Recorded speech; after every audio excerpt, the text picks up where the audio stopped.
Kalau kalian fans Arsenal sejati, wajib untuk subscribe channel ini dulu ya, agar tak ketinggalan kabar Arsenal terbaru dari kami. Terima kasih. Inilah alasan mengapa Arsenal wajib datangkan Lamine Yamal dari Barcelona. Lamine Yamal kembali menjadi sorotan panas di bursa transfer musim panas. Penyerang muda milik Barcelona ini menarik perhatian klub-klub besar Eropa dan Arsenal termasuk peminat serius. Dengan performa serta statistik luar biasa yang ditorehkannya, The Gunners seharusnya tidak ragu untuk mengejar pemain berusia 18 tahun ini. Musim 2024-25 membuktikan bahwa Yamal bukan sekadar wonderkid. Dari 55 laga bersama Barcelona, ia mencetak 18 gol dan 25 assist termasuk 9 gol dan 13 assist di La Liga. Catatan ini menunjukkan kontribusi langsung dalam 1 gol atau assist setiap 1,6 laga. Yamal juga memecahkan banyak rekor. Ia menjadi pencetak gol termuda di El Clasico dan mencatatkan 21 dribble sukses dalam 1 laga menyamai rekor Messi. Di Liga Champions, ia mencetak gol dan assist di semifinal, menjadikannya pemain termuda yang melakukannya. Di level internasional, ia bersinar di Euro 2024, memecahkan rekor milik PEL dan membawa Spanyol juara. Copa Trophy 2024 pun berhasil ia raih. Meski sudah perpanjang kontrak hingga 2031, kondisi finansial Barcelona memberi Arsenal peluang emas. Dengan gaya progresif ala Arteta, Yamal bisa jadi kunci lini serang Arsenal sekaligus pesaing sepadan untuk Saka. Selain teknis, ia juga aset strategis dan komersial yang luar biasa. Bagaimana menurut Anda? Apakah Arsenal harus segera merekrut Yamal sekarang? Tulis pendapatmu di kolom komentar. Arsenal hampir amankan transfer besar di menit-menit akhir setara Gyökeres. Setelah 3 musim berturut-turut finish di posisi kedua Liga Inggris, fans Arsenal tentu mulai jenuh dengan kegagalan tim mengakhiri puasa gelar Liga yang telah berlangsung lebih dari 2 dekade. Musim ini, tekanan semakin besar bagi Mikel Arteta untuk menyelesaikan misi juara. Manajemen klub telah menunjukkan dukungan penuh dengan investasi lebih dari 200 juta demi memperkuat skuad. Christian Norgard dan Martin Zubimendi memperdalam lini tengah, sementara Noni Madueke menambah opsi di sektor sayap. Namun, ambisi The Gunners tak berhenti di situ. Rodrigo dari Real Madrid sempat masuk radar, tapi persaingan ketat membuat Arsenal melirik nama lain Eberechi Eze.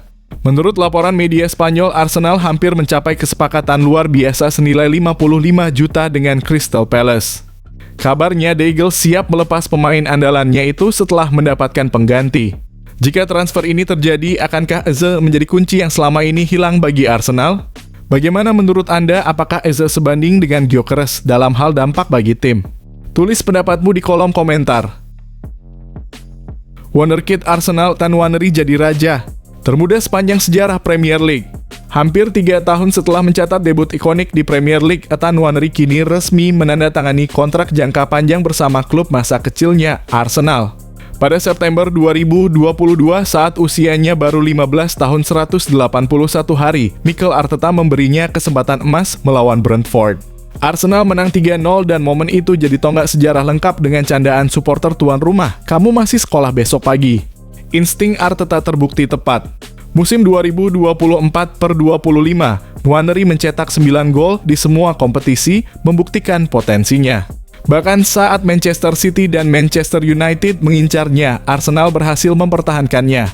Tak hanya itu, ia juga tampil gemilang di Euro Strip 17 2024 bersama timnas Inggris. Kini Arsenal punya satu lagi calon bintang, Max Baumann.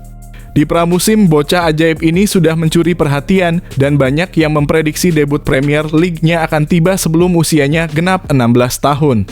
Premier League jelas bukan sekadar panggung pemain senior tapi juga ajang lahirnya talenta muda luar biasa.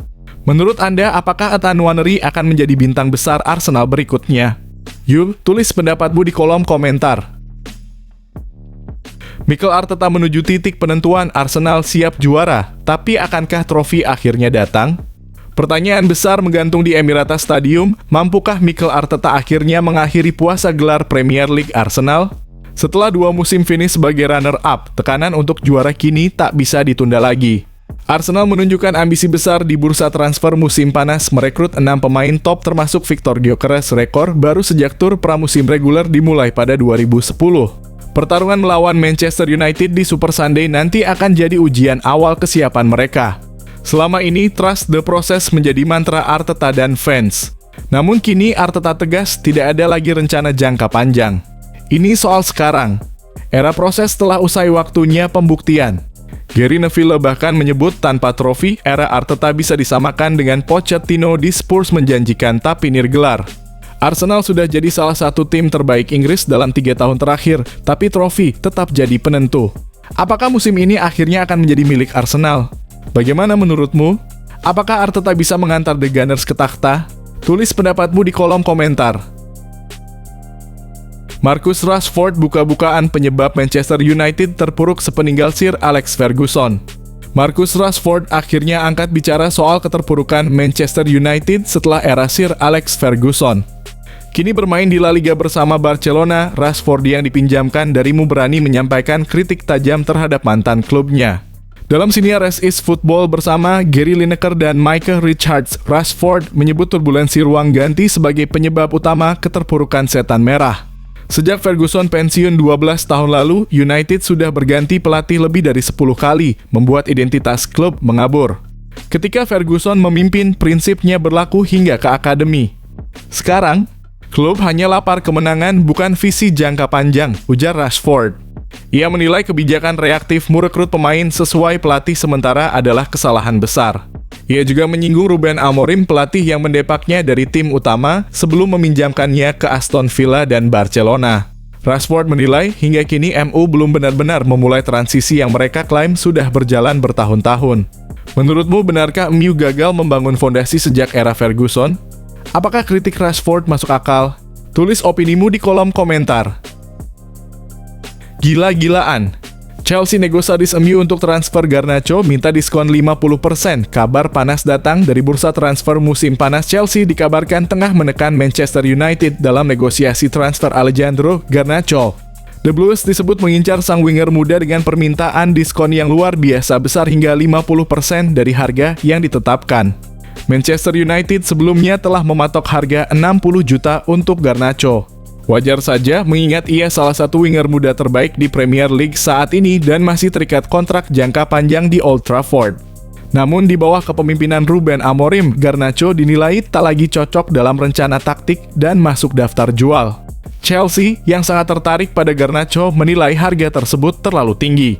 Mereka dilaporkan hanya bersedia membayar 30 juta tepat setengah dari harga awal. Tak berhenti di situ, The Blues juga siap memainkan strategi negosiasi dengan menunggu hingga akhir bursa transfer untuk menekan harga lebih rendah lagi. Apakah MU akan tunduk pada taktik Chelsea? Dan apakah Garnacho memang layak dilepas? Menurutmu siapa yang lebih diuntungkan jika transfer ini terjadi? Yuk, tulis pendapatmu di kolom komentar. Tawaran Tottenham untuk Savinho ditolak Manchester City. Harga selangit jadi penghalang. Tottenham Hotspur dikabarkan telah mengajukan tawaran senilai 42 juta untuk merekrut winger Brasil, Savinho, namun langsung ditolak oleh Manchester City.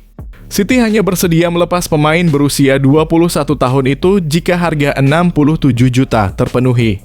Agen Savinho, Frederico Moraes, membeberkan penolakan tersebut. Sementara laporan dari Brasil menyebut sang pemain telah memberi lampu hijau untuk pindah ke Spurs demi mendapat menit bermain reguler jelang Piala Dunia 2026. Savinho tampil gemilang di Olimpiade 2024 bersama Brasil, mencetak 2 gol dan 1 assist, dan kini menjadi salah satu aset muda paling menarik di Eropa. Namun City belum memberikan sinyal untuk melepasnya, kecuali ada pengganti yang sepadan dan Rodrigo disebut masuk radar mereka. Sementara itu, Spurs juga menjajaki opsi lain seperti Eberechi Eze dari Crystal Palace. Dengan bursa transfer segera ditutup, keputusan harus segera dibuat. Apakah Tottenham sebaiknya memenuhi harga City atau lebih bijak mencari alternatif lain? Bagaimana menurut kamu? Tulis pendapatmu di kolom komentar. Gilanya calon bek anyar Liverpool, monster Lukaku sampai dibuat mati kutu saat adu fisik. Liverpool dikabarkan hampir resmi mendatangkan bek muda berbakat asal Parma, Giovanni Leoni, dengan nilai transfer sekitar 35 juta euro. Pakar transfer Fabrizio Romano mengonfirmasi kesepakatan ini, menegaskan Leoni yang berusia 18 tahun benar-benar ingin bergabung ke Anfield tanpa opsi pinjaman. Lowny menjadi solusi bagi lini belakang Liverpool yang mulai menua, khususnya mengurangi beban Virgil van Dijk dan sebagai pengganti potensial Ibrahima Konate yang dirumorkan ke Real Madrid. Dengan tinggi 197 cm, Lowny sudah menunjukkan kualitasnya di Serie A, bahkan sukses membuat penyerang tangguh Napoli, Romelu Lukaku, mati kutu saat adu fisik musim lalu. Duel keduanya saat Parma menghadapi Napoli pada 19 Mei 2025 menjadi bukti kemampuan Lowny yang tak gentar melawan striker papan atas. Liverpool tentu berharap bek muda ini bisa menjadi benteng kokoh masa depan klub. Menurutmu, apakah Giovanni Lowny bakal jadi pengganti sempurna di Liverpool? Atau masih butuh waktu adaptasi lebih lama? Yuk, share pendapatmu di kolom komentar.